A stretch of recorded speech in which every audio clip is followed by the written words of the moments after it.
Question number 13 देख लेते हैं क्या कहता है। There is a there is a backs pronunciation थोड़ी डिफरेंट भी हो सकती है, देख लेना।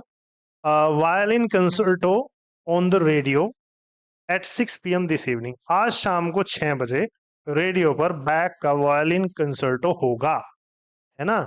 वायलिन कंसर्ट होगा, ये ध्यान रखें। अब ध्यान से सुनो, मैं तुम्हें एक बात बताता हूँ।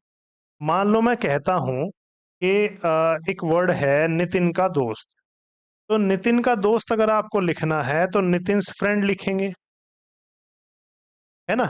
और अगर आपको ये लिखना है कि मेरा दोस्त, तो आप क्या कहेंगे, माय फ्रेंड लिखेंगे।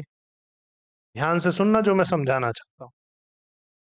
लेकिन अगर आपको कहना है कि नितिन का कोई दोस्त, अब कोई या एक वर्ड आपने जोड़ दिया, नितिन का एक दोस्त या नितिन का कोई दोस्त, तो जब आप इसे जोड़ेंगे तो कुछ ऐसे लिखेंगे कि अ फ्रेंड,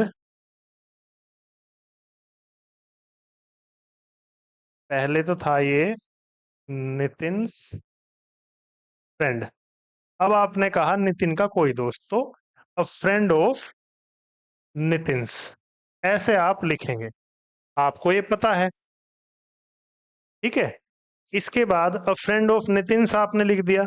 अब इसके बाद में मुझे कहना है कि मेरा एक दोस्त, भाई वो मेरा एक दोस्त है या वो मेरे दोस्तों में से एक है, तो एक भी मुझे इसके साथ जोड़ना है, तो मुझे कहना होगा अ फ्रेंड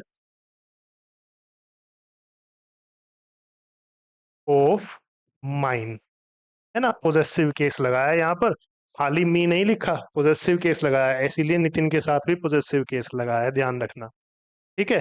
तो जब कोई या एक की हिंदी जोड़ते हैं तभी जा करके आप अ फ्रेंड ऑफ माइन या अ फ्रेंड ऑफ नितिन इस तरीके से लिखते हैं। लेकिन जब नितिन फ्रेंड या माई फ्रेंड लिखना हो तो तुम ध्यान दोगे उससे पहले ए आई एन नहीं आता, बस इतनी सी बात है। अगर तुम ये कॉन्सेप्ट समझ गए तो हो गया आंसर।